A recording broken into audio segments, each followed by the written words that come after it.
आदमी औरत की शादी होती है, आदमी का अफेयर हो गया, पहले तो वो क्रिमिनल था तो डिक्रिमिनलाइज कर दिया उसे। लेकिन औरत का अगर अफेयर है, आदमी ने उसकी रिकॉर्डिंग भी कर ली, औरत को कोई पनिशमेंट नहीं है। वो दूसरे बंदे जिसके साथ अफेयर है उसके ऊपर केस कर सकता है कि तूने मेरा घर खराब किया। ये लॉ है। सीरियस? Yes it is. आज के जमाने में जो मैट्रिमोनियल केसेस सुनने को मिलते हैं उसमें एक खास चीज देखी जा रही है, जेंडर स्विच हो गया है। लड़के आके मेरे पास आके रोते हैं, 15-15 साल की मैरिज, और वो आके रोते हैं। जब किसी रूम में चले गए, उस रूम में 2 ही जने गए और दोनों यही गए, राइट। और जब बाहर निकले तो दोनों के बाल गीले थे, दोनों नहा धो के बाहर आए थे। उस चीज पे जब मैंने उसके ऊपर थोड़ा सा शोर मचाया तो लड़की एकदम घबरा गई। घबरा गई तो उसने रोना स्टार्ट कर दिया। 24 घंटे में केस सॉल्व हुआ और शादी की पार्टी में किसी को इसकी भनक भी नहीं हुई। नॉर्मल फंक्शंस चलते रहे, टेस्ट कर रहे हैं। मैं तो कहता हूँ कि पोस्ट मैट्रिमोनियल इन्वेस्टिगेशंस क्यों कराने की जरूरत है जी, अगर तुम प्री मैट्रिमोनियल इन्वेस्टिगेशन करा लो। क्या रियल लाइफ इन्वेस्टिगेटर्स भी अपने साथ एक गैजेट्स का बॉक्स रखते हैं, एक special something? What all gadgets do you use? देखो, मेरा जो सबसे बड़ा गैजेट होता है वो मेरी आंखों का चश्मा होता है। व्हाट? ये क्या? इस अगर मैं बात कर रहा हूँ तो मैंने यूं ऐसे एक बटन दबाना है और आपकी वीडियो रिकॉर्डिंग स्टार्ट हो जाएगी। मेरे सिर्फ 2 ही शौक हैं, सच की तलाश और जुर्म का पर्दाफाश। है ना अद्भुत कथा? भाई, आपने मुझे भास्कर बोस के रोल में कई बार ये डायलॉग बोलते हुए सुना होगा, डिटेक्टिव भास्कर बोस। लेकिन मैं तो सिर्फ एक रियल लाइफ डिटेक्टिव हूं और हमेशा से ये सोचा करता था कि एक रियल लाइफ डिटेक्टिव कैसा होता होगा। एक डिटेक्टिव जो वो सब देख लेता है जो आम आंखें नहीं देख पाती, क्योंकि आपको तो पता है जो होता है वो कई बार दिखता नहीं, और जो दिखता है वो कई बार होता नहीं।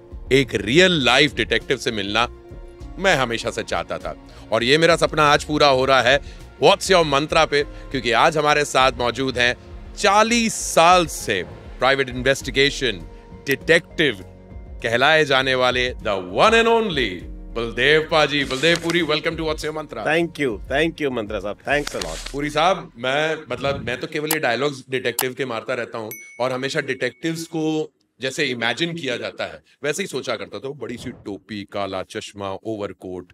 कभी ऐसा भी दौर रहा था बलदेव पाजी जब आपका फैशन? कभी भी नहीं। In fact, the detective has to be the least जिसको पहचान में ना आए। 100% एग्री, 100% आई एग्री।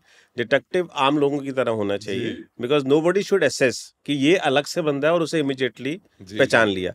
उसने कलर कैसा पहना हुआ है, वो बात कैसे कर रहा है, राइट, एवरीथिंग मैटर्स लॉट। आम पब्लिक की चले कोई पहचान ना पाए, वो सबसे बड़ा डिटेक्टिव है। पुरी साहब, आपने इतने साल दिए इस मीडियम को। एक प्राइवेट इन्वेस्टिगेटर की लाइफ में, एक डिटेक्टिव की लाइफ में अलग अलग सेक्शंस होते हैं। आप देखते हैं कि कोई क्राइम इन्वेस्टिगेटर रहता है, मैट्रिमोनियल के इन्वेस्टिगेशंस होते हैं, लीगल इन्वेस्टिगेशंस भी की जाती हैं पेपर वर्क से जुड़े हुए। Where you must have tapped upon every section, but you specialized in matrimonial cases, क्योंकि वो सबसे ज्यादा आने लगे मेरे ख्याल से। ऐसा नहीं है, आपकी बात बिल्कुल दुरुस्त है कि मैट्रिमोनियल आज की डेट पे फ्रंट सीट पे आ गया गाड़ी की। ज्यादातर हस्बैंड वाइफ्स के को टेस्ट कर मैं तो कहता हूं कि पोस्ट मैट्रिमोनियल इन्वेस्टिगेशंस क्यों कराने की जरूरत है जी, अगर तुम प्री मैट्रिमोनियल इन्वेस्टिगेशन करा लो। राइट, प्री मैट्रिमोनियल इन्वेस्टिगेशन सबसे बेस्ट है, क्योंकि उस समय आपको पता चल जाता है कि आपका पार्टनर की रुचि किसमें है, वो सेम सेक्स को प्रेफर कर रहा है, किसी दूसरे सेक्स को प्रेफर कर रहा है, वो क्या चाहता है। क्योंकि आजकल के लोग जानना ही नहीं चाहते। अगर वो किसी लड़के को पसंद कर रही है, लड़की लड़के को पसंद कर रही है, लड़का लड़की को पसंद कर रहा है, वो ये देखते ही नहीं है कि उनकी बैक क्या थी, जी, उनके पीछे क्या था, उन्होंने कहां से स्कूलिंग की थी, वो कहां रहते थे, ये सारी चीजें मैटर करती हैं, लोग नहीं समझते। तो हमारी इंडस्ट्री के अंदर जो प्री मैट्रिमोनियल इन्वेस्टिगेशन है, हम काउंसलर्स भी हैं, we are counsellor also, right, we are, I am in the counselling and my daughter is also counselling. Pre matrimonial counselling, corporate counsellings भी हमारे पास बहुत आती हैं। लॉजिकली क्या है कि अगर आप प्री मैट्रिमोनियल अपना system he right from the beginning सही कर दोगे, पानी का आपने नलका ही ठीक कर दिया तो बहरेगा कहां से? That is a thing. Post matrimonial की नौबत बहुत कम आएगी। पोस्ट मैट्रिमोनियल में आपको मेंटली पीस खोना पड़ता है, आपको फाइनेंशियली पीस खोना पड़ता है, लंबा एक सिस्टम होता है। तो पाजी, मतलब आज आप कह रहे हैं कि आज 2025 में पोस्ट मैट्रिमोनियल केसेस काफी सामने आते हैं जहां हस्बैंड्स अपनी वाइफ पे इन्वेस्टिगेशन करना चाहते हैं या फिर वाइफ्स अपने हस्बैंड पे।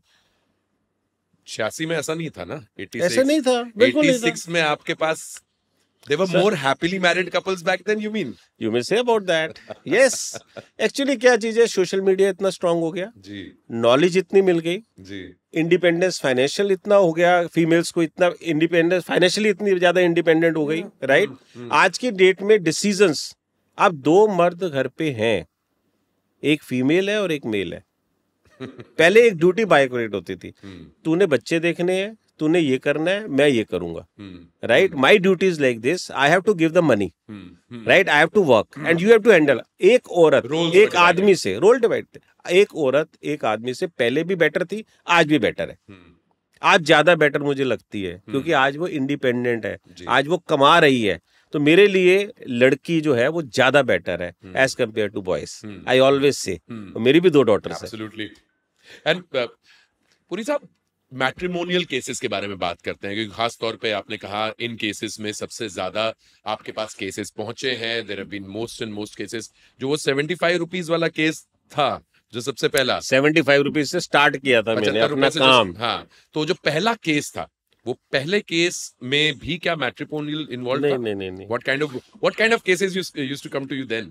Lot of the cases, criminal cases भी किए हैं, थेफ्ट के केसेस भी हैं, मर्डर के केसेस भी हैं, मैट्रिमोनियल केसेस भी हैं, प्री मैट्रिमोनियल भी है, पोस्ट मैट्रिमोनियल भी है, लिस्ट है। एक फैमिली जो हमें पुरानी जानती है, उनके हम सारे कॉर्पोरेट केसेस शुरू से कर रहे हैं जी, राइट।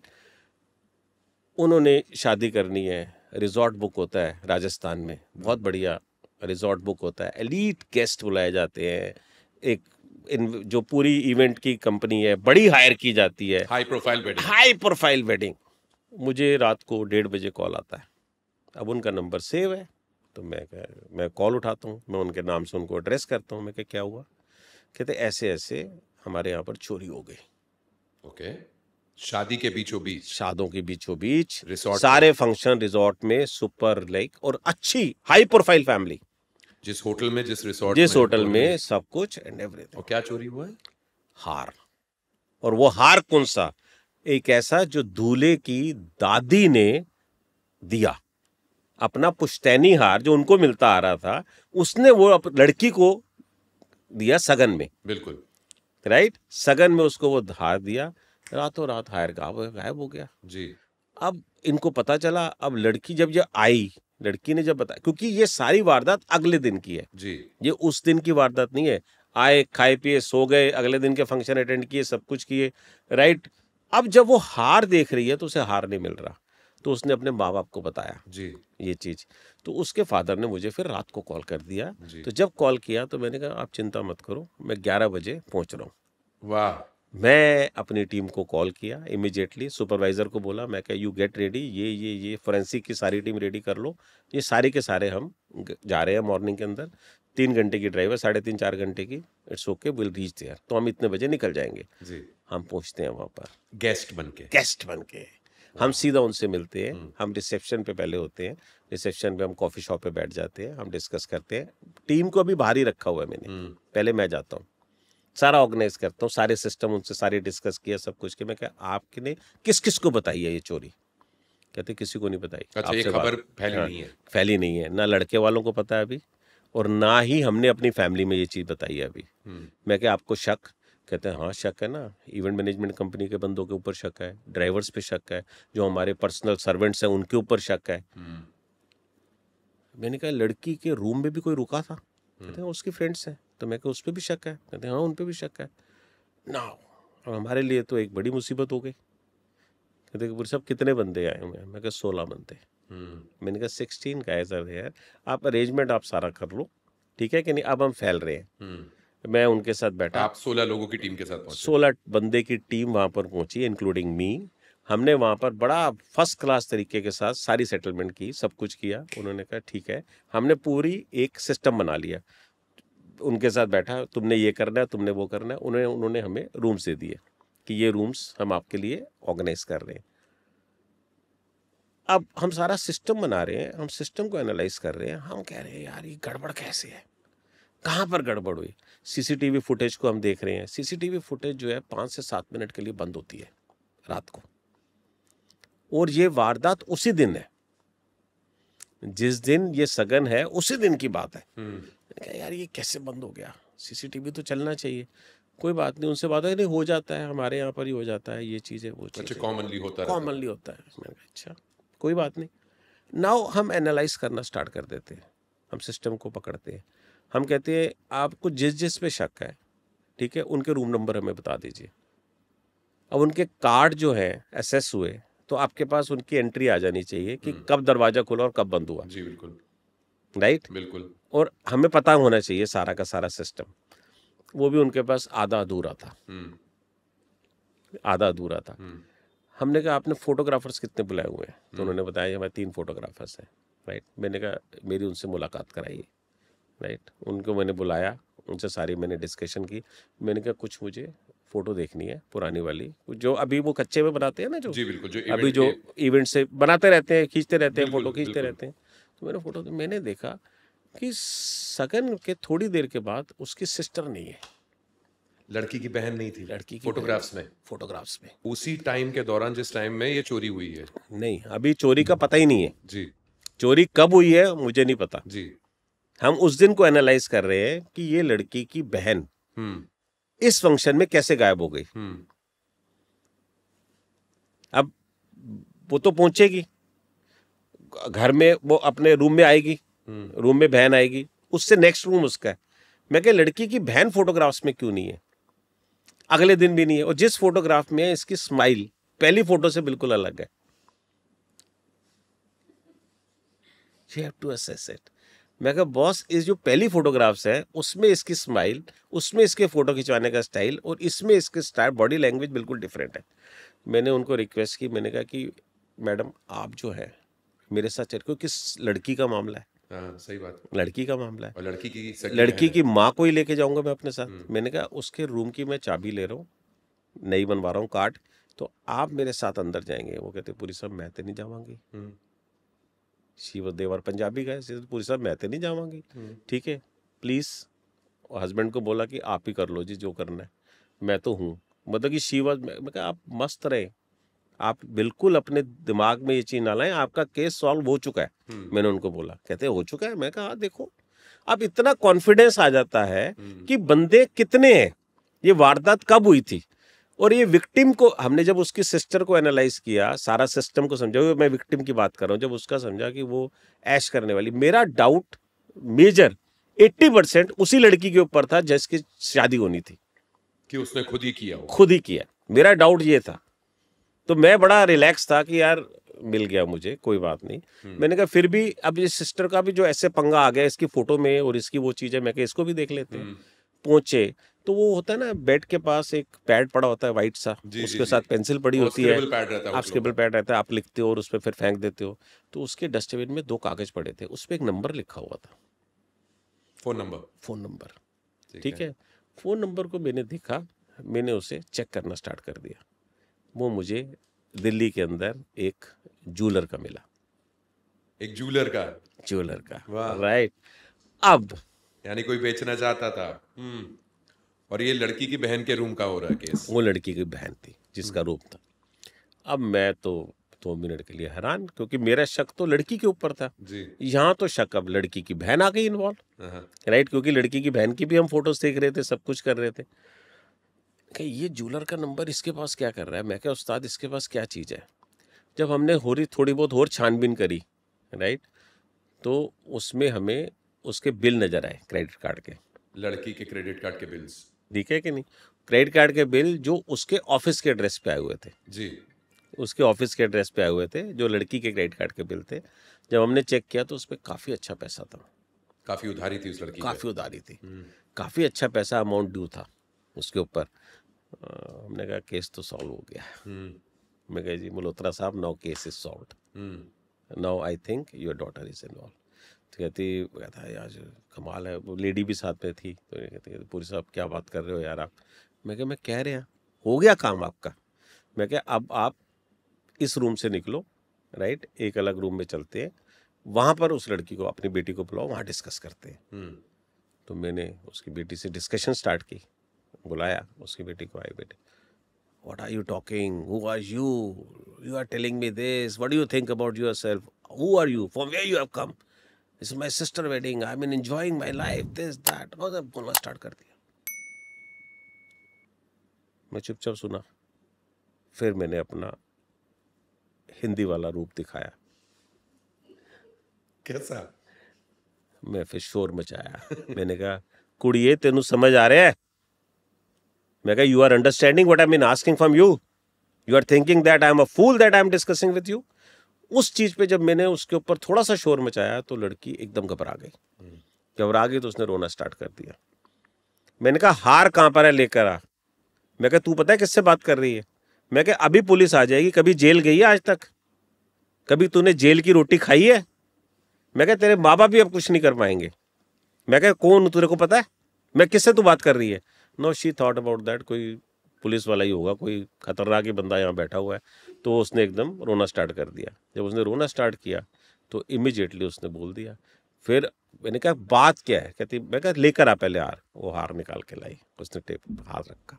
हार रखा तो दोनों माँ बाप रो रहे हैं, दोनों के हालत ख़राब है कि ये क्या हो गया, क्योंकि ये एक ऐसा एक सेंटिमेंट है जहाँ पर एक इमोशनल है, एक फंक्शन चल रहा है शादी का, हाई प्रोफाइल शादी हो रही है, इतना बड़ा कांड हो रहा है और ये सारी चीज़ें चल रही हैं। आदमी वो रोता है तो उसे कहते हैं कि भाई क्या हो गया? मैंने कहा, आप थोड़ा सा शांत करोगे एक मिनट अपने आप को? मैं कुछ नहीं हुआ, अभी रुको। मैं कहा, प्रॉब्लम क्या थी, आपको चोरी करने की जरूरत क्या पड़ी? मैं कहा, आप मुझे, चोरी तो की आपने, आप ये बताइए क्या की थी? कहती, सर आप मेरी रिकॉर्डिंग तो नहीं कर रहे? मैंने कहा, रिकॉर्डिंग तेरी हो रही है। मैं कहा, जब तूने धमकाया था तब भी तेरी रिकॉर्डिंग हो रही थी। मैं कहा, वो सेक्शन तेरे को बताऊं जिस सेक्शन में तू अंदर जाएगी अब, ठीक है कि नहीं? मैं कहा, नो। मैं कहा, तू अब बता मुझे क्या कारण था? फिर वो कहते, नहीं इसका सारा कसूर माँ बाप का है। मैंने कहा, कैसे माँ बाप का है? कहती, मुझे 10,000 रुपये महीने का देते हैं, इसको 50,000 रुपये देते हैं। कहते, मेरे खर्चे और इसके खर्चों में कमी है क्या? जितना ये खर्च करती है उतना मैं खर्च करती हूँ, और मैं इससे ज्यादा सुंदर हूं। ये रात को 12 बजे आती है, इसको कोई नहीं कहता। मैं रात को 12 बजे आ जाऊं, मेरे पे हंगामा स्टार्ट खड़े कर देते हो। कहते, मेरे बिल्स तो बढ़ेंगे ही बढ़ेंगे, क्योंकि ये देते ही नहीं पैसे। सिबलिंग राइवलरी का, सिबलिंग राइवलरी। तो उसमें क्या हुआ कि you have to take lot of precautions. अब क्या है इसमें, क्या होता है, बच्चे आपस में कब एक दूसरे के खिलाफ हो जाते हैं, माँ बाप को पता ही नहीं होता रिलेशंस में। इतना बड़ा मैंने उनको समझाया, मैंने कहा, देखो जो कुछ है अब यहीं खत्म करो, ठीक है कि नहीं? फिर मैंने लड़की को बुलाया जो दुल्हन थी, मैंने उसको बुलाया, मैंने उससे बातचीत की। मैंने उसे बोला, मैं कहा, बेटा एक बात सुनना, प्लीज अपनी लाइफ टाइम में ये बात मुंह से भी मत निकालना। मैं कहा, तुम्हारे घर की इज्जत अब तुम्हारे हाथ में है। मैंने ऐसे ही बोला, मैं कहा, ये मुट्ठी बंद है, सब कुछ है, खुल गई कुछ भी नहीं है। मैं कहा, उसके पास नेगेटिव आ जाएगा। मैं कहा, कभी मत बताना कि ऐसी वारदात हुई। कहती है, कोई बात नहीं। अभी जब ये सारी चीजें हुई, सब कुछ हुआ, एवरीथिंग हैज बीन हैपेंड, मैंने आज आपसे रिपोर्ट भी, सारी केस को भी डिस्कस कर लिया, वो उस लड़की ने बता भी दिया, सब कुछ हो भी गया, राइट? वो कहती, नहीं नहीं पता होना चाहिए, everything is a part of our family and this and that. आप प्लीज, मैंने कहा, ये तो मैं पॉडकास्ट में दूंगा फिर स्टोरी। बट पाजी 24 घंटे में केस सॉल्व हुआ ये, हाँ 24-36 घंटे से पहले हो गया था, और 3 दिन से पहले। उस शादी की पार्टी में किसी को इसकी नहीं, भनक भी नहीं हुई, नॉर्मल फंक्शंस चलते रहे। लड़के वालों ने, जिन्होंने वो हार दिया था, उन तक के खबर भी नहीं पहुंची। लड़के वालों को पता चला बाद में ऑफ कोर्स, जब लड़की उनके घर चली गई। जी। उसके बाद भी जब वो हनीमून पे गए तब उनको पता चला, उससे पहले नहीं। लेकिन उसने मेरी फोटोएं देखी, हाँ, और उसने मुझे स्पेशल कॉल किया बाहर से। He was, they were in overseas, so he called me, so he said, sir you are the best one. I said, यार I am not the best, the thing is this, I have only done that job जो मैं कर सकता हूँ अपनी उसमें, उससे ज्यादा नहीं। मैं कहा, मैंने तो जो कर सकता था मैंने कर दिया, आपको दे दिया। पुरी साहब, बहुत खूब। पुरी साहब, आपने जो मैट्रिमोनियल और पोस्ट मैट्रिमोनियल केसेस के बारे में बताया, उनमें से किसी एक का एक एग्जांपल मुझे दीजिए जहां पे पोस्ट मैट्रिमोनियल किसी इन्वेस्टिगेशन के दौरान आप भी शॉक हो गए हो कि ऐसा कुछ हुआ है। Yes, there is a one case जो मुझे याद आता है, जो बहुत रिसेंट हुआ है हमारा जी। इसमें एक लड़की जो होती है वो स्कूल टीचर होती है, उसकी बैंगलोर में शादी हो जाती है, राइट? दोनों अच्छे हैं, बहुत अच्छी फैमिली है, जो लड़के की फैमिली है बहुत अच्छी थी फैमिली एंड वेरी गुड। अब लड़की को वाइब नहीं आती हस्बैंड से, राइट। वो कहती है यार इंटीमेसी है नहीं।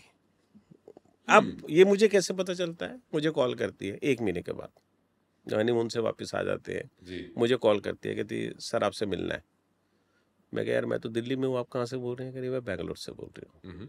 तो मैं कहा ठीक है, मेरा फ्लाइट टिकट बुक कर दो, होटल स्टे बुक कर दो, मैं आता हूँ, तो मेरे से मिल लेना। सर अगर मैं आपके ऑफिस आ जाऊँ? मैं कहा कोई दिक्कत नहीं है। मैं कहा आप आ जाओ। कहती मैंने आना ही है, मैं तो दिल्लीट हूँ, मैं तो दिल्ली की लड़की हूँ, तो मैं आपके ऑफिस में आ जाती हूँ। मैं कब आएगी? तो उसने मुझे टाइम सेट किया, then she had come to my office. उसने बताया कि ना तो मेरे साथ फिजिकल इतना है, इंटीमेसी भी इतनी स्ट्रांग नहीं है, मेरी बहन और मेरे जीजा के साथ इसकी काफ़ी स्ट्रांग बॉन्डिंग बन गई है। मैं कहा वो कहाँ रहते हैं? कहते वो बैंगलोर में रहते हैं। तो मैंने कहा आपस में जानते थे एक दूसरे को पहले? कहते नहीं।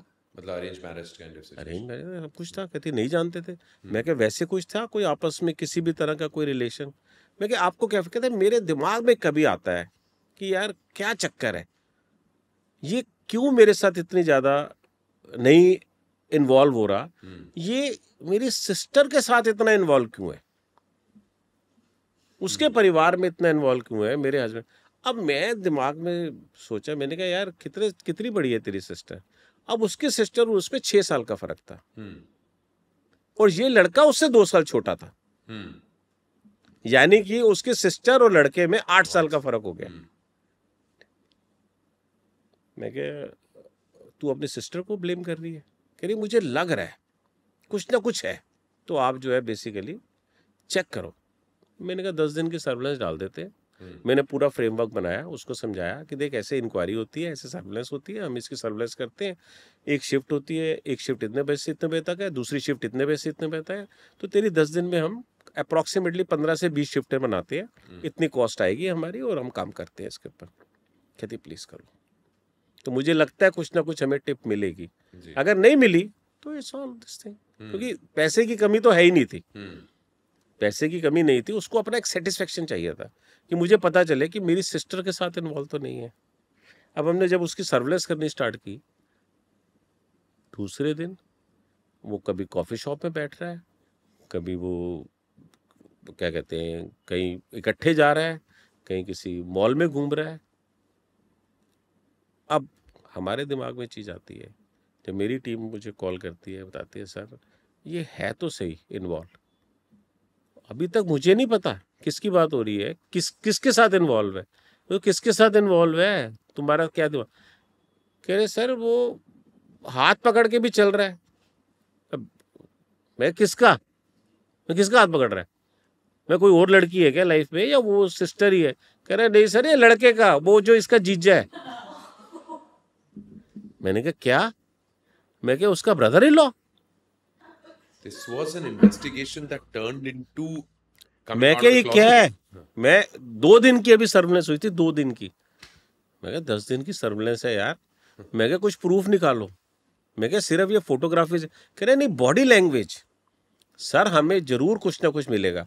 मैं क्या let's wait and see that, क्योंकि उसके प्लान भी उनके प्लान भी ऐसे ही बनते थे। वो बाहर जा रहा था तो उसके साथ ये भी मैं भी जा रहा हूँ, तो समथिंग लाइक दिस ऐसे होता था। तब वो लड़की मेरे पास आई थी, मतलब कि 1 महीने के अंदर उसे नजर आना स्टार्ट हुआ था, लेकिन वो अपनी बहन को सोच रही थी। यहाँ उसका जीजा इन्वॉल्व था, राइट। एक दिन बटीक होटल के अंदर वो चले जाता है, ठीक है, जब जाता है 4 घंटे लगाता है, इकट्ठे दोनों गए। अब कॉफी शॉप में कॉफी पी रहे हैं तो हम समझ में आता है कि ठीक है कॉफी पी रहे हैं, चल हाथ पकड़ा हुआ है, साथ में बैठे हुए हैं, डिस्कशन कर रहे हैं, anything they can discuss, we can not say that. जब किसी रूम में चले गए, उस रूम में 2 ही जने गए और दोनों यही गए, राइट। और जब बाहर निकले तो दोनों के बाल गीले थे, दोनों नहा धो के बाहर आए थे। 4 घंटे लगाए इन्होंने, बाहर आए, हमने सारी फोटोग्राफ वीडियोग्राफ बनाई, हमने उस लड़की को दिखाई, तो लड़की तो कुछ बोली नहीं,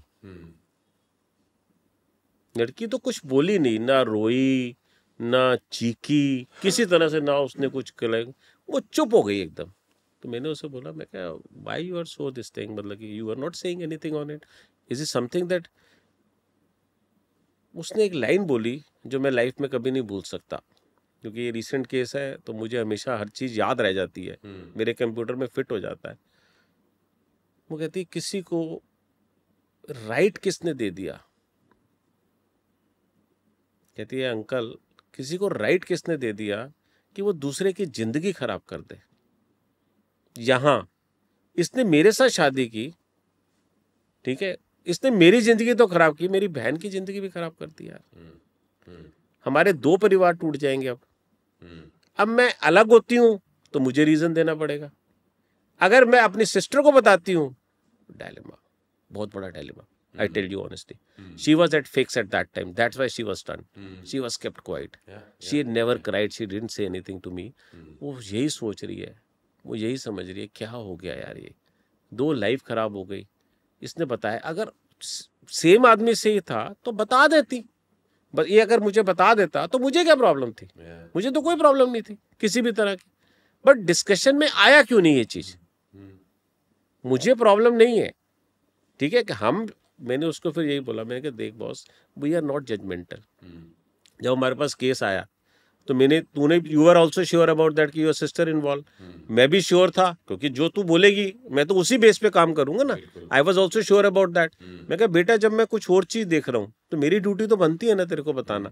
और मैं कहा विद फोटोग्राफ्स एंड एविडेंस में तेरे को साथ में दे रहा हूँ। इन दोनों ने अपने कार्ड दिए हैं वहां पर, आधार कार्ड इन्होंने दिए होंगे, अपने पूरे दिए। मैं कहा सब कुछ इकट्ठा, एक ही रूम में गए हैं दोनों, मैंने रूम नंबर तक बता दिया उनको, क्योंकि बुटीक होटल छोटा होटल होता है सब, टू बी वेरी ऑनेस्ट, वहां पर सेटिंग सब चल जाती है, तो हमने निकाल दिया। अदरवाइज दूसरे होटल्स में नहीं निकलता, बड़ा डिफिकल्ट होता है कि तुम्हें रूम का भी पता चल जाए। तो वो भी सारी चीजें आ गई, सब कुछ हो गई। उसका यही कहना कि मेरी जिंदगी को खराब कर दी, मेरी बहन की जिंदगी को खराब हो गई। तो एक्चुअली क्या है कि एक सेम सेक्स में शादी करना कोई इशू नहीं है। तुम्हारे जो प्रॉब्लम्स हैं, तुम्हारे जो अच्छी चीजें हैं, वो तुम सारी डिस्कस करो, तुम कम्युनिकेट करो अपनी फैमिली के अंदर। Communication is the key. Communication is the key. तुमने अपनी फैमिली में सारा छुपाया, हो सकता है उनकी फैमिली को पता हो।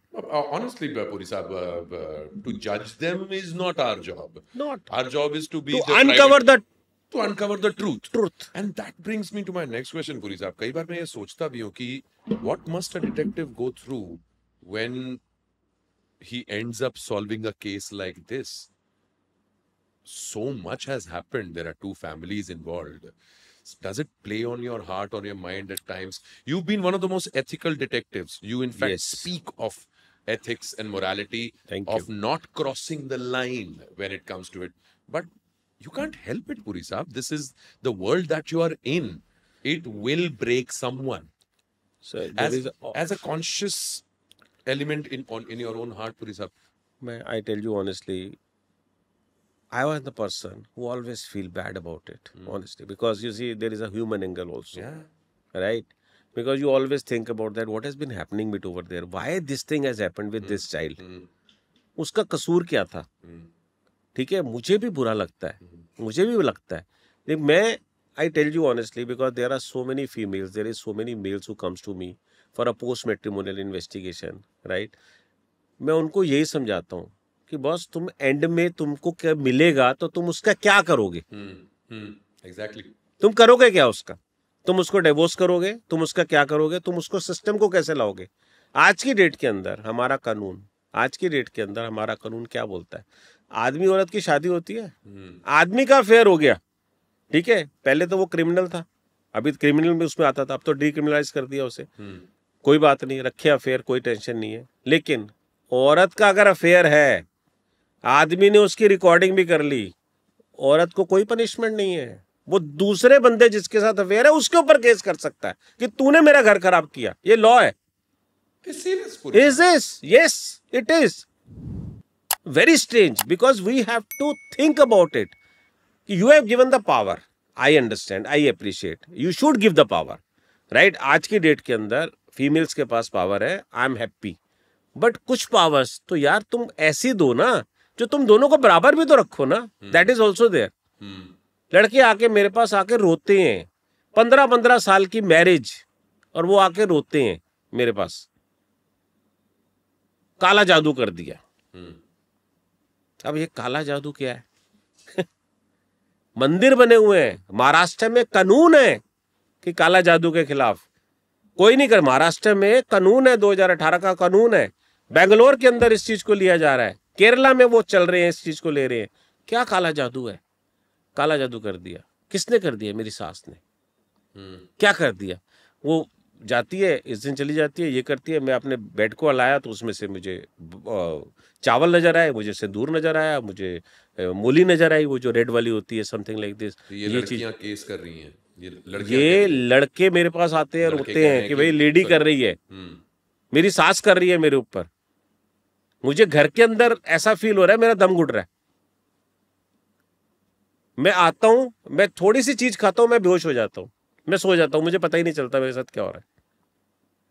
अब आप उसे जब पूरा एनालाइज करते हैं, आप पूरे सिस्टम्स को, क्योंकि हर जगह सर्विलेंस की जरूरत होती है जी, दैट इज वेरी इंपॉर्टेंट।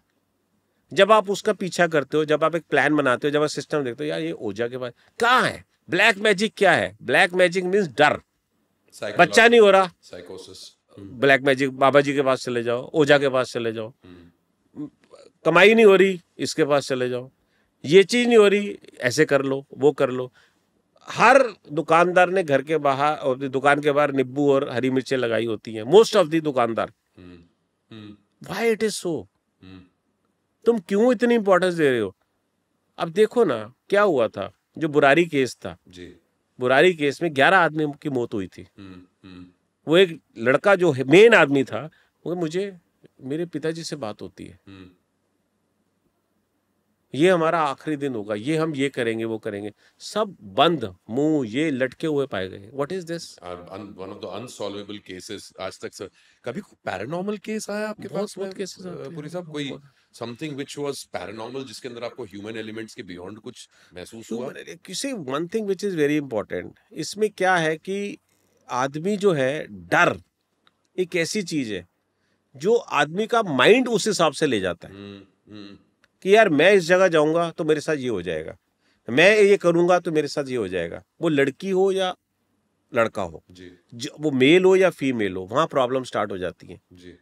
ऐसे ऐसे केसेस आते हैं जो बंदे, ठीक है, चल नहीं सकते प्रॉपरली, वो कहते हैं कि हम घर में कदम रखते हैं तो हमें लगता है कि हमारे को कोई खींच रहा है पीछे। मैं उस जगह पे जाता हूं, ठीक है कि नहीं, मैं बैठता हूं आराम से, मुझे ये चीज फील नहीं होती बिल्कुल, लेकिन उनको फील हो रहा है मेरे साथ कि मुझे कोई खींच रहा है। मैंने कहा आप जाओ, आप होके तो आओ, कहां जाते हो, आप देखो तो सही क्या होता है।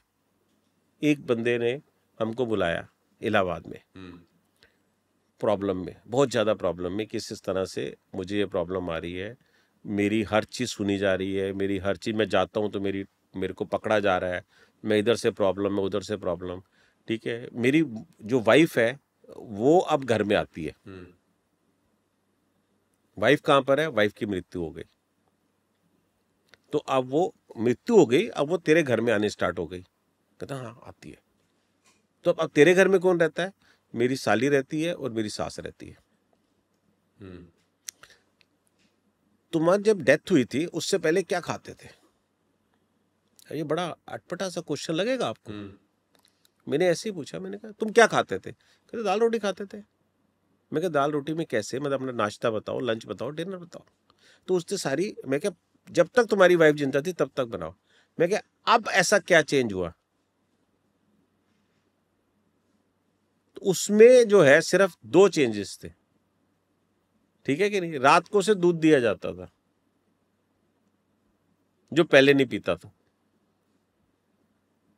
राइट। एक उसके खाने के अंदर ये स्लो पॉइजन था, और ये उसके माइंड को कंट्रोल करने के लिए उसे दूध दिया जाता था रात को, राइट। और उसे लिक्विड डाइट पे डाला गया ज्यादा, क्योंकि लिक्विड डाइट पे आप कुछ भी मिला दो, एडिक्शन हो जाएगी, तुम अपनी दुनिया में चले जाओगे, तुम अपने स्टाइल पे सो जाओगे, तुम अपने काम करोगे, तुम्हें ऐसे लगेगा, तुम्हें वैसे लगेगा। What is this? जब वो सारी चीज एनालाइज की, उसको फिर एडमिट करवाया ऑनेस्टली, राइट। उसको एडमिशन, उसको बोला कि यहाँ पर ये चीज, ये डॉक्टर है, इस पे एडमिशन लो अपनी, ये चीज ऐसे करो। और उसकी सास और साली को उसको बोला कि आप घर से बाहर जाओ, नहीं तो आप प्लीज, आप मारने के जुर्म में अरेस्ट हो जाओगे। आप मर्डर कर रहे हो एक आदमी का। अब उसके लिए हमने क्या किया था, हमने गैजेट लगा दिए थे। गैजेट्स जब हमने गैजेट्स लगाए उसके रूम पे, तब हमें पता चला कि ऐसे ऐसे उसकी चीजों में मिलावट हो रही है। Wow, speaking of gadgets, Puri साहब, हर डिटेक्टिव अपने गैजेट्स के लिए जाना जाता है। इंस्पेक्टर गैजेट से लेके जेम्स बॉन्ड से लेके I don't know what not. क्या रियल लाइफ इन्वेस्टिगेटर्स भी अपने साथ एक गैजेट्स का बॉक्स रखते हैं, एक special something? What all gadgets do you use? देखो, मेरा जो सबसे बड़ा गैजेट होता है वो मेरी आंखों का चश्मा होता है। व्हाट ये क्या? इसमें ये तो एक मैंने दूसरा पहना हुआ है, उसमें थोड़ा सा बड़ा होता है फ्रेम, उसके अंदर एक बटन होता है। अगर मैं बात कर रहा हूं तो मैंने यूं ऐसे एक बटन दबाना है और आपकी वीडियो रिकॉर्डिंग स्टार्ट हो जाएगी। आप अपना पॉडकास्ट खुद लेके चल रहे हो? तो वीडियो रिकॉर्डिंग स्टार्ट हो गई, ठीक है कि नहीं? वाओ। और मजेदार बात, एक ये चीज ये आपको अमेज़न पे मिलेगा जो कोई काम का नहीं है, राइट? लेकिन जो मेन चीज, क्योंकि ये एक कस्टमाइज होता है, जो एक स्पेशल होता है, ये बहुत रेयर डिटेक्टिव्स के पास आपको मिलेगा ये चीज। क्योंकि हम बाहर जाते हैं, जैसे हमें पता है कि एयरपोर्ट पे अंदर हम बैठे हुए हैं, अंदर एमिरेट्स का एयरपोर्ट है, दुबई के अंदर बैठे हुए हैं, हमें पता है होटल का स्टे भी हमारा इसी होटल के अंदर है, 7 स्टार होटल है, 5 स्टार होटल है, इसी के अंदर स्टे है। अब इस बंदे ने यहाँ से आना है और लड़की के साथ आएगा, ये उसकी बेल्ट है जहाँ से उसे सामान लेना है, तो आप खड़े हो जाओ और आप एक बटन दबा दो, आपको सब पता चल जाएगा, सारी रिकॉर्डिंग हो रही है आपकी कि ये इकट्ठे आ रहे हैं, सब कुछ कर रहे हैं, जा रहे हैं, आपकी टीम बाहर काम कर रही है। अंदर कैसे काम होगा? अंदर आपका गैजेट से काम होगा।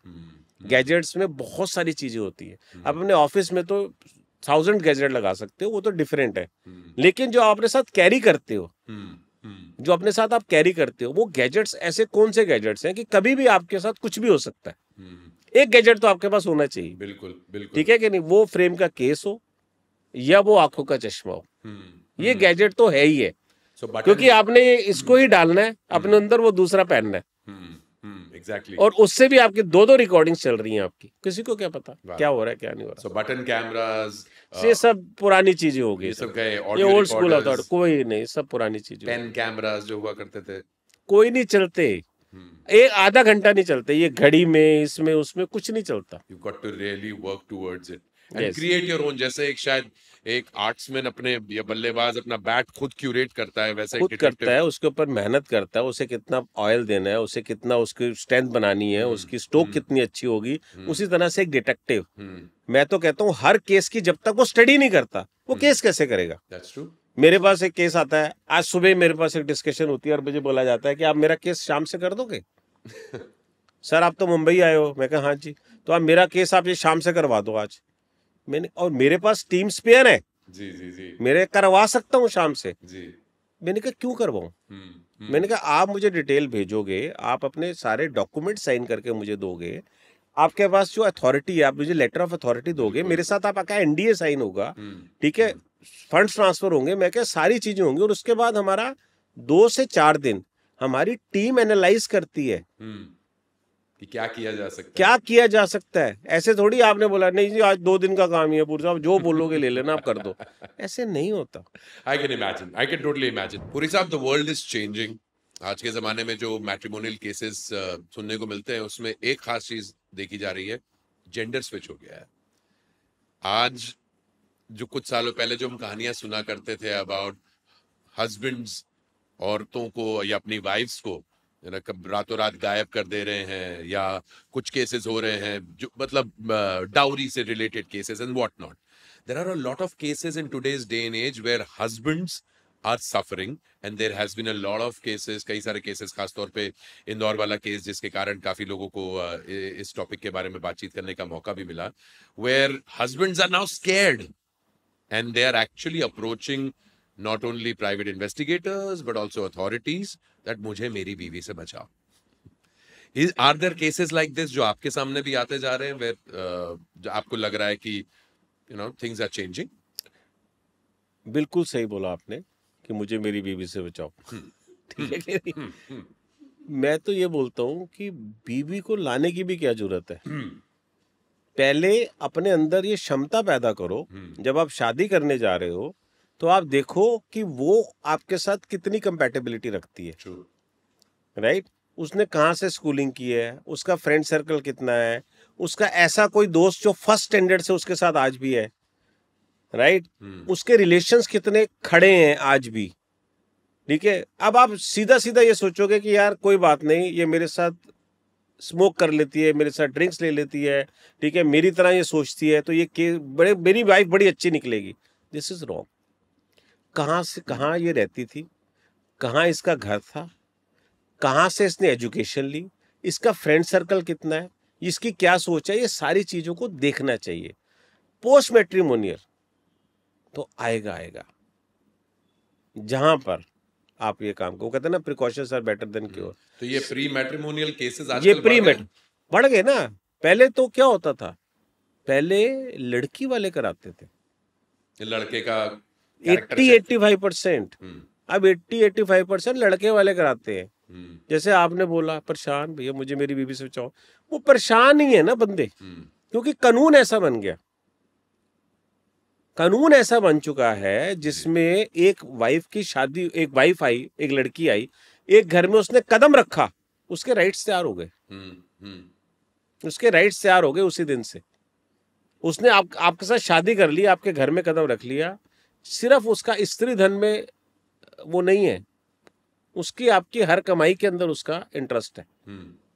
अगर वो पढ़ना चाहती है, उसने कोई ग्रेजुएशन करे अच्छी, उसने बीएड कर रखी है या उसने कोई डॉक्टरेट कर रखी है, वो आगे पढ़ाई करना चाहती है, भाई वो कहेगी आप पढ़ाओ, नहीं तो ये तो वायलेंट हो गया, ये तो इसने तो मेरे को तो तंग कर दिया, मेरे को तो पीड़ित कर दिया इसने, अब इसके ऊपर तो केस होना चाहिए डोमेस्टिक वायलेंस का, इसने तो मेरे को पढ़ाया ही नहीं।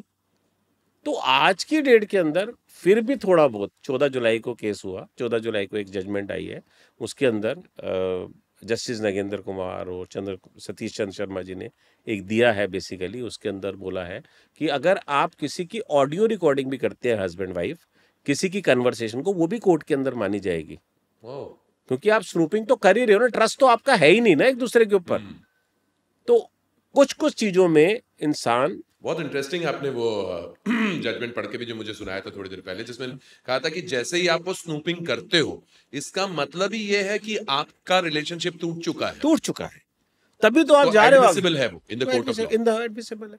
तो आप रिकॉर्डिंग करके भी आप कोर्ट में पेश करोगे तो वो एडमिसिबल होगा। ऐसा क्यों होता है, ऐसी जरूरत क्यों पैदा होती है?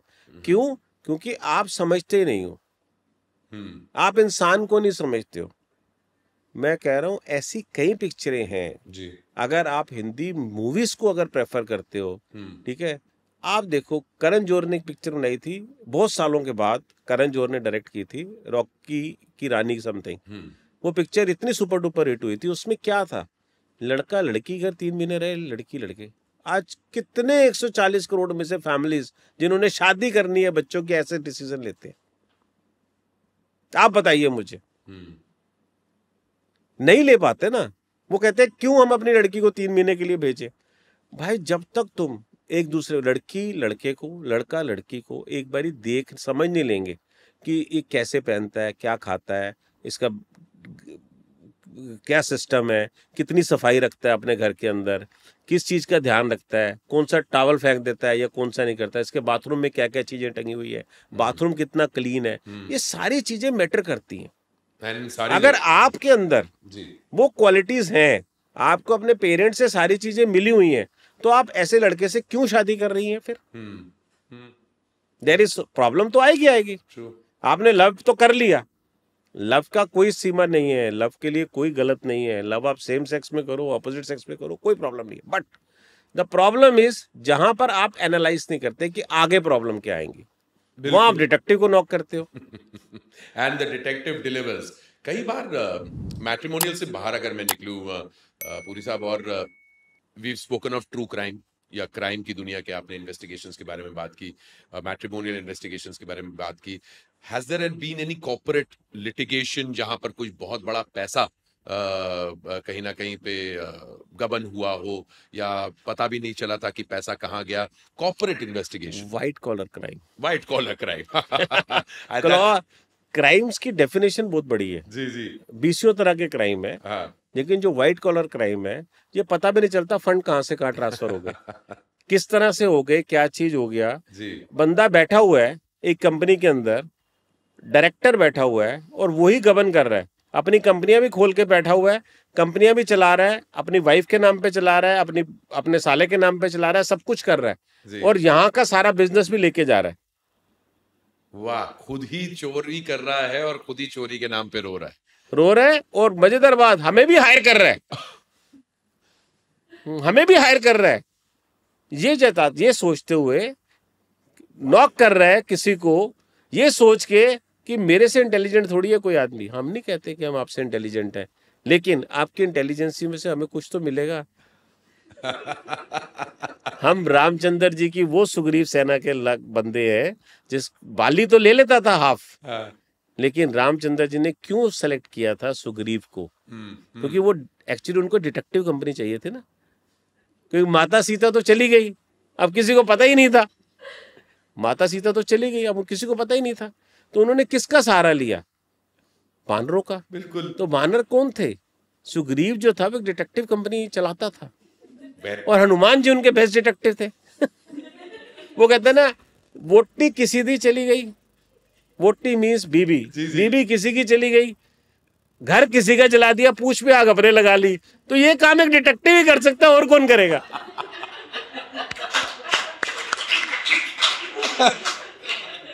हमारे साथ तो ऐसे ऐसे चीजें होती हैं, हम हंसते हैं कि भाई तुम हमको नॉक कर रहे हो, तुम ये नहीं सोच रहे कि हम अगर सच्चाई निकाल देंगे तो तुम्हारा क्या होगा। टोटली तो उस बंदे की, मैं आपने जो मेरे से क्वेश्चन किया था, मैं सॉरी मैं इंटरप्ट कर रहा हूँ, उस बंदे ने हमें हायर कर लिया, अब उसे पता ही नहीं था। हमारे को आप छोटी सी चीज दे दीजिए, हम उसी में से सब चीजें निकाल लेंगे। And you've managed to? Yes, and we got everything about him, कि कहाँ कहाँ पर उसने कौन सी कंपनी खोली हुई है, क्या उसका जीएसटी नंबर है, क्या उसके अकाउंट्स हैं, और कहाँ कहाँ पर फंडिंग गई है। ऐसा हमें बुला के तो हमें बेवकूफ बना रहा था, हमें माला पहनाना चाहता था। नहीं, हम माला पहनेंगे लेकिन चेयरमैन से।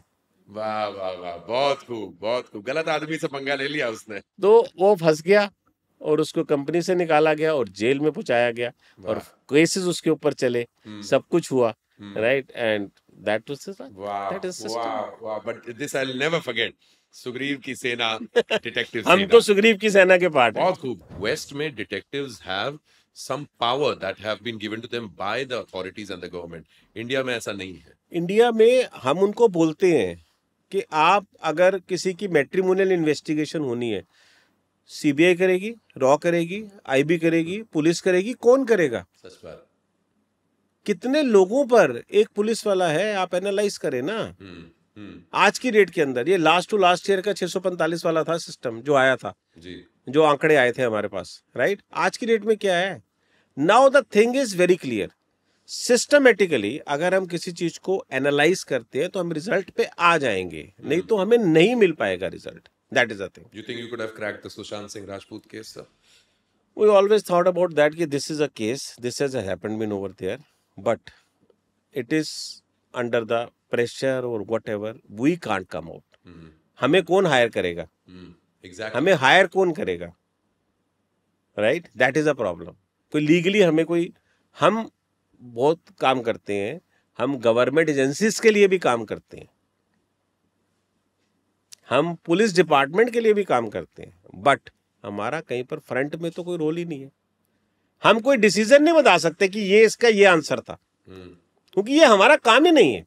हमें पता है, हमारी डिस्कशन हो चुकी है, लेकिन हम कुछ नहीं कर सकते। आई कांट ओपन कि ये है। हाँ, एज अ आम इंडिविजुअल मैं बता सकता हूं, मैं ऐसे अपनी हाँ ये ऐसा होगा, ये बंदा इन्वॉल्व होगा। जैसे ऋषि केस में हमेशा उसके मदर और फादर को ही बोला गया। जी बिल्कुल। आज की इतनी जनता उसके मदर फादर को ही बोलती है।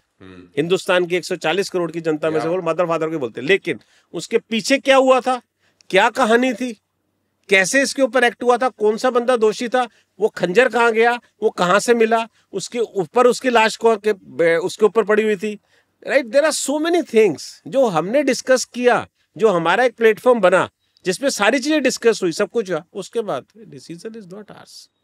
We are private investigator. Please and please, I always tell that the government of India legalize us with some boundaries. जैसे हम, आपने जैसे अभी थोड़ी देर पहले बोला था कि एथिकली काम करते हैं, yes we do work it. Call detail निकालना अनएथिकल है, हम नहीं निकालते. बैंक स्टेटमेंट हो गई, राइट, ITR रिटर्न्स हो गई, this are all unethical things. Ethicals में है ही नहीं, ये डिटेक्टिव के प्रोटोकॉल में नहीं.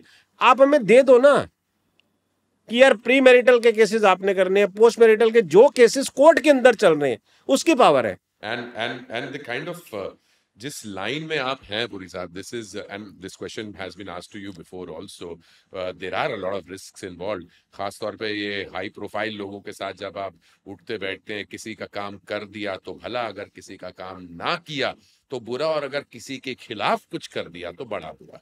और इस किस्म के रिस्क 40 साल में तो बड़े उठाए होंगे आपने. बहुत उठाए, बहुत उठाए. मेरी तो लड़की को धमका दिया था. मेरी जो डॉटर है, जो CEO है मेरी कंपनी की, जो सारे केसेस दे, उनको था, उसको धमका दिया. तो लड़की है, तो उसने एक पॉडकास्ट में भी बोली है ये चीज. और उसके लिए मैंने क्या प्रिकॉशंस दिए फर्दर, हमने क्या किया, दिस इज ऑल इम्पोर्टेंट. तो हमने बहुत उठाया है. देखो ना क्या होता है कि जो क्रिमिनल, जैसे मैंने बोला कि क्रिमिनल रिपोर्टर हो या क्राइम का रिपोर्टर हो या क्राइम का कोई एडिटर है, उसको प्रॉब्लम है, उसके लिए इतने दुश्मन बन जाते हैं, किसी को शक होता है मार देते हैं. हमारे केसेस में हमारे क्लाइंट अगर गलत बोल दें, वो इन्फॉर्मेशन दे दें, तो प्रॉब्लम आ जाती है. अब तुम्हारा ठीक हो गया, तुमने अपने हस्बैंड को बता दिया, या हस्बैंड ने वाइफ को बता दिया, तो प्रॉब्लम तो हमारे सिर आ गई ना. बिल्कुल. उनकी तो आपस में सुलह हो गई, उनकी तो सुलह हो गई, अब हमारे लिए तो प्रॉब्लम आ गई.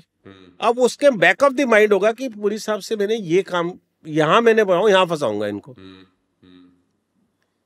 मतलब कि एक बंदे ने हमको हायर किया, हमें नहीं पता, राइट. एक केसेस तो मैं कई बता चुका हूँ, जिससे मुझे रिवॉल्वर लेकर भी आया था मेरे ऑफिस में, जो मारने की कोशिश की थी. मैंने एक पॉडकास्ट में भी बोले हुए, वो नहीं मैं कह रहा, ये दूसरा केस है. बंदे ने हमें हायर कर लिया, हमें लगा दिया, हमारी टीम लगी हुई है, केस कर रही है, और वो उसे आगे सुनसान जगह पे लेके जा रहा है. और वहां से 3 गाड़ियां और मंगा ली और पकड़ लिया बंदे को.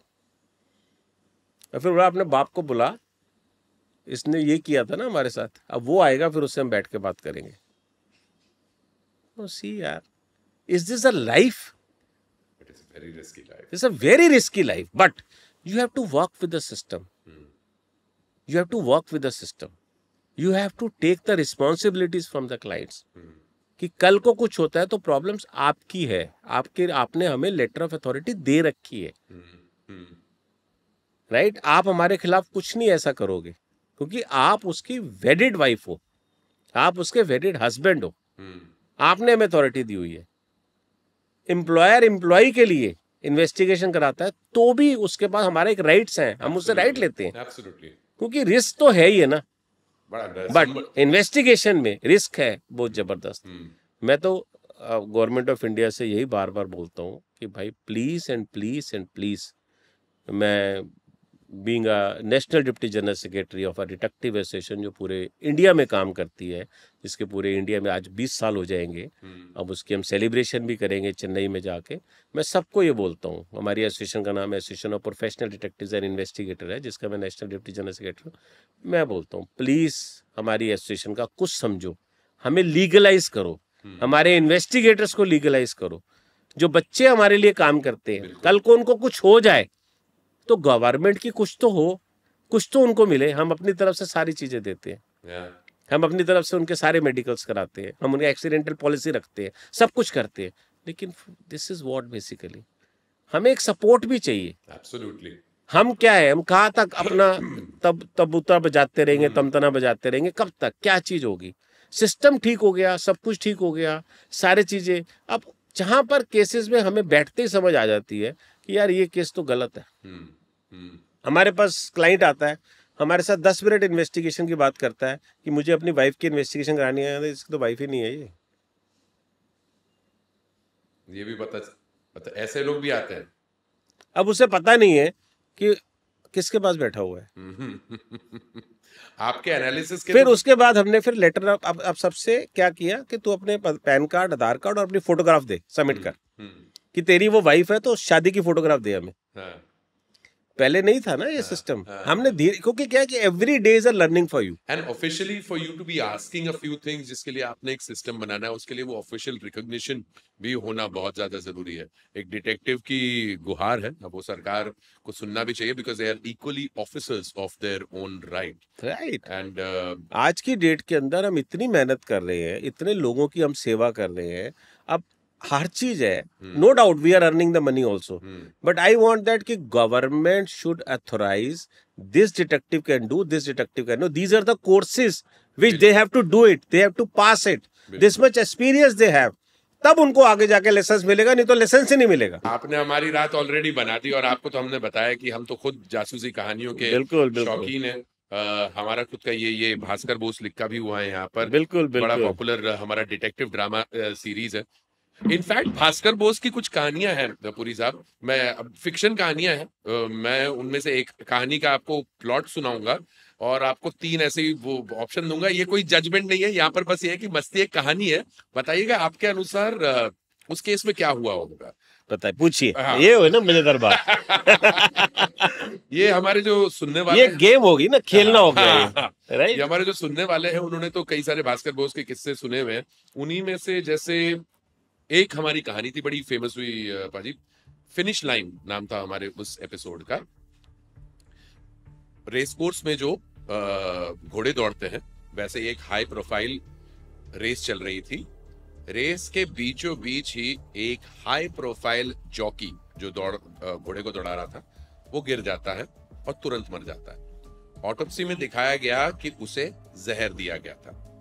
सीसीटीवी ने दिखाया कि वो हमेशा रेस से पहले अपने घोड़े के साथ एक पीस चॉकलेट शेयर करता था, वही चॉकलेट जहर से भरा था। ट्विस्ट ये है कि घोड़ा नहीं मरा। किसने किया ये? 3, कहानी काफी लंबी थी, 3 ऐसे ही ऑप्शन है, वो आप सुनते तो बताते, लेकिन फिर भी ऑप्शन ए, रेसिंग एम्पायर का मालिक जो एक फाइनेंशियल प्रेशर में था। ऑप्शन बी, दूसरा राइडर जो रेस जीत कर फैमिली प्रॉपर्टी का वारिस बन सकता था। या ऑप्शन सी, उस घोड़े के मालिक की बीवी जो खुद एक फॉरगॉटन जॉकी थी, एक टाइम पे एक जॉक हुआ करती थी। आपको क्या लगता है इन तीनों में से किसने किया होगा? वैसे तो कहानी काफी डाइवर्स है, आप अगर पूरे आधे घंटे की कहानी सुनते तो शायद आप ज्यादा अच्छी तरीके से समझते, पर फिर भी 3 options, Who do you think it would have been? देखो, ये तो एक तुक्का ही लग सकता है। तुक्के ही वाले हैं। कहानी बड़ी इंटरेस्टिंग है। नहीं, कहानी इंटरेस्टिंग है ना, मैंने सुनी है, बिल्कुल बिल्कुल, ना मुझे मालूम है। हाँ। आपने जो पहला बताया जी, रेसिंग एम्पायर का मालिक में था, राइट, वो हो गया। सेकंड बताया आपने एक और दूसरा जो रेस जीतकर फैमिली प्रॉपर्टी का वारिस बन सकता था, इसलिए उसने स्टार जॉकी को मरवा दिया। ठीक है। और तीसरा जो है वो लेडी, राइट। वो लेडी का क्या था, आप दोबारा बताएं।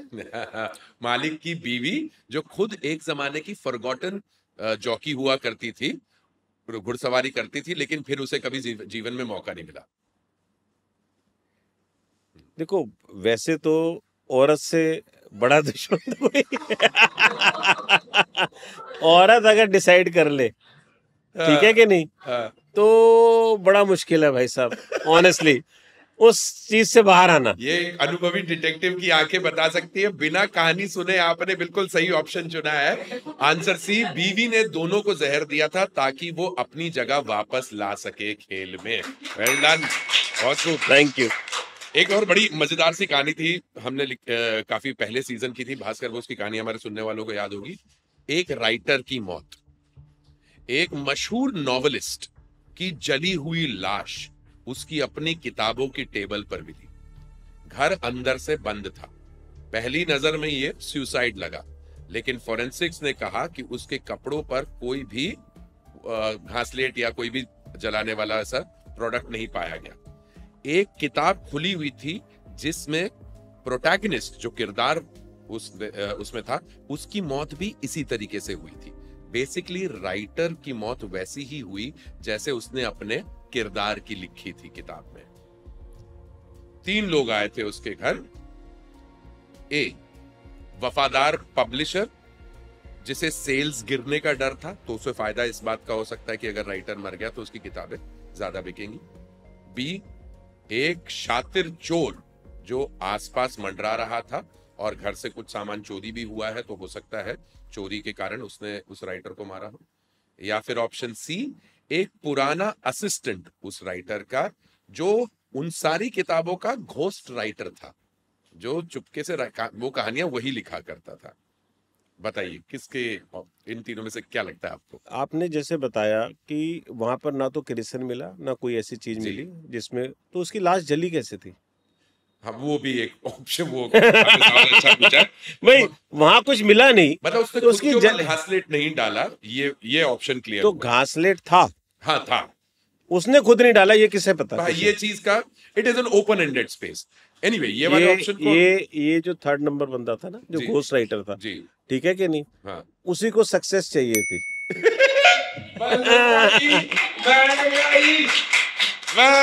भास्कर बोस का अगला सीजन अगर आएगा कभी, तो हम बल्देवपुरी साहब को बोलेंगे कि वो हमारी इन कहानियों के सूत्रधार बने। बहुत ही उम्दा रहा पुरी साहब हमारे साथ यहाँ पर आपका आना। एक डिटेक्टिव, एक रियल डिटेक्टिव और एक रियल डिटेक्टिव सामने आमने सामने बैठे हैं व्हाट्सएप मंत्रा के इस पॉडकास्ट पर। और मेरे ख्याल से इतना लंबा हमने पॉडकास्ट किसी के साथ रिकॉर्ड नहीं किया और सबको बड़ा आनंद आया है। डिटेक्टिव्स का नाम रोशन करते रहें और आपकी ऑर्गेनाइजेशन को, आपकी पूरी संस्था को, बाकी सारे आपके मेंबर्स को हमारी तरफ से प्यार। और ये मंत्रा उर्फ भास्कर बोस का वादा है कि जिस दिन डिटेक्टिव ऑर्गेनाइजेशन कोई भी इवेंट करे, ये बंदा सबसे फ्री में आपके शो की होस्टिंग करने के लिए पहुंचेगा, क्योंकि I love detectives. Thank you very much दोस्तों। Thank you everybody.